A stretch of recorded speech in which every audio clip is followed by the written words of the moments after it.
எப்படி ஒரு ஐடி செக்டரில் ஒரு ஸ்டூடெண்ட்ஸ் வந்து ஈஸியாக தன்னை காலேஜ் படிக்கும் போதே ப்ரிப்பேர் பண்ணி அந்த ஐடி ஜாப்க்கு நம்மளோட ஸ்கில்லை அப்லிஃப்ட் பண்ணுறது அப்படிங்கிறது தான் நம்ம இந்த வீடியோவில் பார்க்க போகிறோம். ஐடி கம்பெனினா எதெல்லாம் சொல்லுவோம்னா Cognizant, Accenture, Google, Microsoft. So இந்த மாதிரி சாஃப்ட்வேர் கம்பெனிஸை நம்ம ஐடி கம்பெனிஸ் அப்படின்னு சொல்லுவோம். இது மல்டிநேஷ்னல் கம்பெனிஸ்ன்னு சொல்லுவாங்க. ஸோ மல்டிநேஷ்னல்னா என்னென்னா ஒரு கம்பெனி மல்டிபிள் கண்ட்ரியில் மல்டிபிள் நேஷன்ஸில் ஆஃபீஸ் செட் பண்ணியிருந்தா இதை வந்து நம்ம மல்டிபிள் நேஷனல் கம்பெனிஸ் அப்படின்னு நம்ம சொல்லுவோம். Okay, right.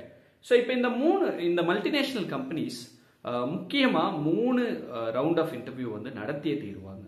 ஓகே, இந்த 3ங்கிறது 5 ஆகலாம், 5ங்கிறது 6 ஆகலாம். ஆனால் இந்த 3 தான் மேஜர் ஆன விஷயத்துக்குள்ள இருக்கும். ஸோ அது என்னன்னு பார்த்தீங்கன்னா ஃபர்ஸ்ட் ரவுண்டு வந்து ஆப்டிடியூட் ரவுண்டுன்னு சொல்லுவாங்க. ஸோ ஆப்டிடியூட் ரவுண்ட்னா என்னன்னா நம்ம ஸ்கூலில் படித்த mathematics, profit and loss, time, speed, so இந்த மாதிரி ஃபண்டமெண்டல் மேத்தமெட்டிக்கல் ப்ராப்ளமை வந்து கொடுப்பாங்க. அது போக கிரிட்டிக்கல் ரீசனிங் பண்ணுற மாதிரி கொஸ்டின்ஸும் அதில் கொடுப்பாங்க. ப்ளஸ் வேர்பல் அண்ட் நான் வேர்பல் ரீசனிங் அப்படிங்கிற மாதிரி கொஸ்டினும் தருவாங்க இந்த ஆப்டிடியூடுக்குள்ள. ஸோ இதுதான் வந்து ஃபர்ஸ்ட் ரவுண்டாக வச்சிருப்பாங்க. ஸோ இந்த ஃபர்ஸ்ட் ரவுண்டு கிளியர் பண்ணாதான் அடுத்தது செகண்ட் ரவுண்டு வரும். அது என்ன ரவுண்டுன்னு பார்த்தீங்கன்னா கோடிங் ரவுண்டுன்னு சொல்லுவாங்க. ஸோ ப்ரோக்ராமிங்கை படித்து அந்த ப்ரோக்ராமிங்கை ஒரு ரியல் வேர்ல்ட் ப்ராப்ளத்துக்கு அப்ளை பண்ணி சால்வ் பண்ணுறது தான் கோடிங்னு சொல்லுவாங்க. ஸோ சில கம்பெனி வந்து இந்த கோடிங்க்கு அப்புறம் லாங்குவேஜை செக் பண்ணுறதுக்காக குரூப் டிஸ்கஷன் வைப்பாங்க. அப்படி சில கம்பெனிஸ் அதை வைக்க மாட்டாங்க. ஓகே, ஸோ அடுத்த ரவுண்ட் என்னன்னு பார்த்தீங்கன்னா ஹெச்ஆர் ரவுண்டுன்னு சொல்லுவாங்க. ஸோ ஃபர்ஸ்ட் 2 ரவுண்டு கிளியர் பண்ணாலே நீங்கள் தேர்ட் ரவுண்டில் செலக்ட் ஆனதாக தான் அர்த்தம்னு வச்சுக்கங்க. ஸோ ஃபர்ஸ்ட் ரவுண்டு வந்து ஆப்டிடியூட், அதில் என்னென்ன கேட்பாங்கன்னா குவான்டிடேட்டிவ் ஆப்டிடியூட் இருக்கும், வேர்பல் இருக்கும், ரீசனிங் இருக்கும், நான் வேர்பலும் உள்ளே இருக்கும். ஸோ செகண்ட் ரவுண்ட் பார்த்தீங்கன்னா கோடிங் ரவுண்டுன்னு சொல்லுவாங்க. ஸோ இதில் வந்து ப்ரோக்ராமிங் லாங்குவேஜ் படித்ததை ஒரு டெஸ்ட் கேசஸ் கொடுத்து அதை நம்ம சால்வ் பண்ணுறதை வச்சு நம்மளை அடுத்த ரவுண்டுக்கு மூவ் பண்ணுவாங்க. இது போக நம்மளுக்கு முக்கியமான ஸ்கில்லாக தேவைப்படுறது communication, that's in English.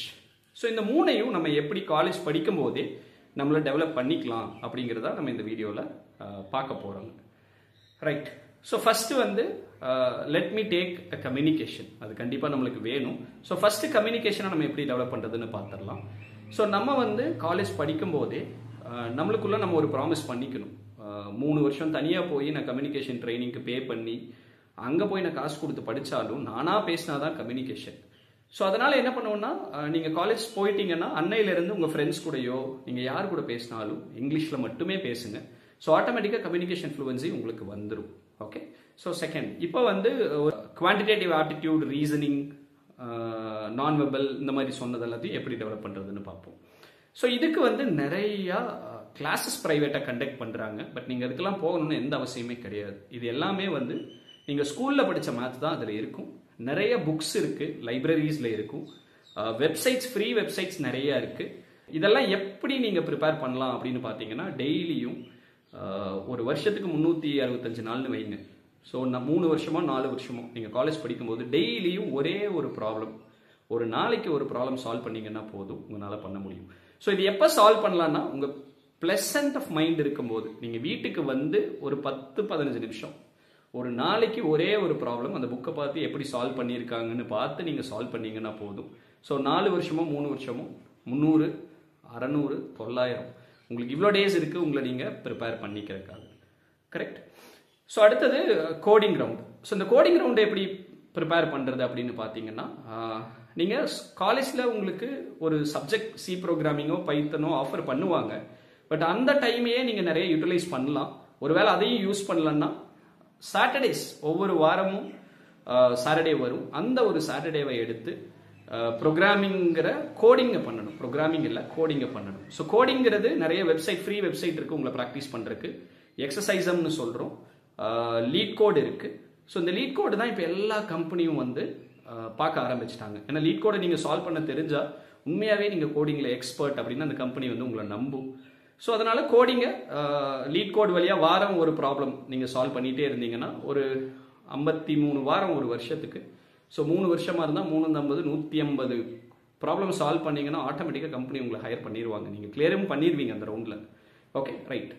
So இந்த மாதிரி நீங்களா கொஞ்சம் கொஞ்சமாக நீங்கள் ஃபர்ஸ்ட் இயர்லேருந்து உங்களை ப்ரிப்பேர் பண்ணீங்கன்னா மட்டும்தான் ஈஸியாக இன்டர்வியூ ஃபைனல் இயர் வரும்போது உங்கள் ஜாப் இன்டர்வியூவை நீங்கள் கிராக் பண்ண முடியும். ரைட்.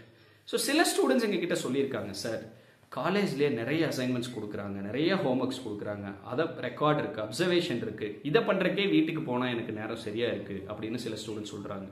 ஸோ உங்களுக்குலாம் ஒரு சின்ன அட்வைஸ் என்னென்னா, ஃபார் எக்ஸாம்பிள் லெபார்டரி 3 ஹவர் உங்களுக்கு தர்றாங்கன்னா 1 ஹவரில் உங்கள் எக்ஸசைஸை முடியுங்க. மீதி இருக்கிற 2 ஹவரில் உங்கள் ரெக்கார்ட் அப்சர்வேஷன் எல்லாத்தையும் அங்கேயே முடியுங்க. உங்களுக்கு ஃப்ரீ டைம், லஞ்ச் டைம் இருக்குது, பிரேக் டைம் இருக்குது, ஃப்ரீ பீரியட்ஸ் வரும். ஏதாவது ஃப்ரீயாக இருக்கும்போது கிடைக்கிற டைமை எல்லாம் நீங்கள் காலேஜில் படிக்கிற ஒர்க்கையும் பண்ணுற ஒர்க்கையும் காலேஜ்குள்ளேயே முடிச்சிருங்க. ஸோ நீங்கள் வீட்டுக்கு சாயந்தரம் வந்தால் ப்ளசண்ட்டாக இருக்கணும். ஒரு 15 நிமிஷம் வீக்கியாக இருக்கும். ஒரு வாரத்தில் ஒரு நாள் கோடிங்க்கும் ஸ்பெண்ட் பண்ணீங்கன்னா 4 வருஷத்தில் நீங்கள் ஈஸியாக பிளேஸ் ஆகிக்க முடியும். ஓகே, அதே மாதிரி இதையும் தாண்டி சில கொஸ்டின்ஸ் உங்களுக்கு இன்டர்வியூவில் டெக்னிக்கல் ரவுண்டில் கேட்குறாங்கன்னா அது உங்கள் சப்ஜெக்ட்ஸில் இருந்து கேட்பாங்க.